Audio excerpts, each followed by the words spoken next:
James chapter 1. James, a servant of God and of the Lord Jesus Christ, to the 12 tribes scattered among the nations, greetings.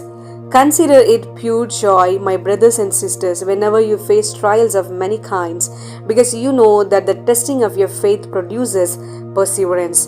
Let perseverance finish its work so that you may be mature and complete, not lacking anything. If any of you lacks wisdom, you should ask God, who gives generously to all without finding fault, and it will be given to you. But when you ask, you must believe and not doubt, because the one who doubts is like a wave of the sea, blown and tossed by the wind. That person should not expect to receive anything from the Lord. Such a person is double minded and unstable in all they do. Believers in humble circumstances ought to take pride in their high position, but the rich should take pride in their humiliation, since they will pass away like a wild flower. For the sun rises with scorching heat and withers the plant. Its blossom falls and its beauty is destroyed.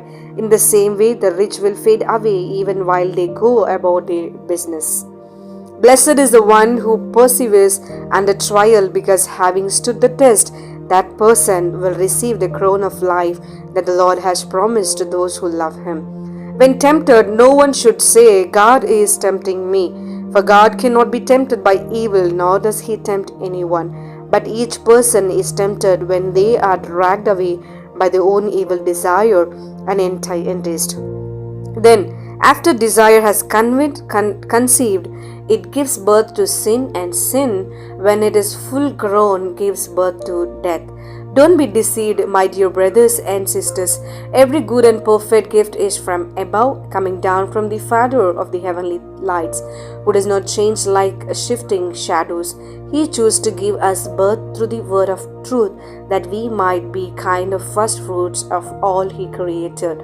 My dear brothers and sisters, take note of this. Everyone should be quick to listen, slow to speak, and slow to become angry, because human anger does not produce the righteousness that God desires.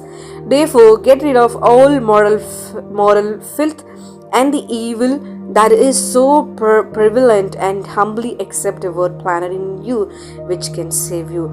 Do not merely listen to the word and so deceive yourselves. Do what it says. Anyone who listens to the word but does not do what it says is like someone who looks at his face in a mirror, and after looking at himself goes away and immediately forget what he looks like.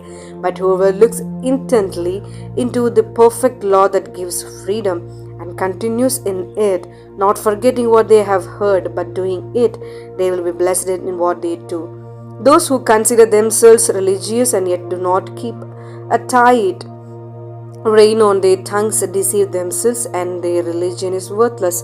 Religion that God our Father accepts as pure and faultless is this: to look after orphans and widows in their distress, and to keep oneself from being polluted by the world.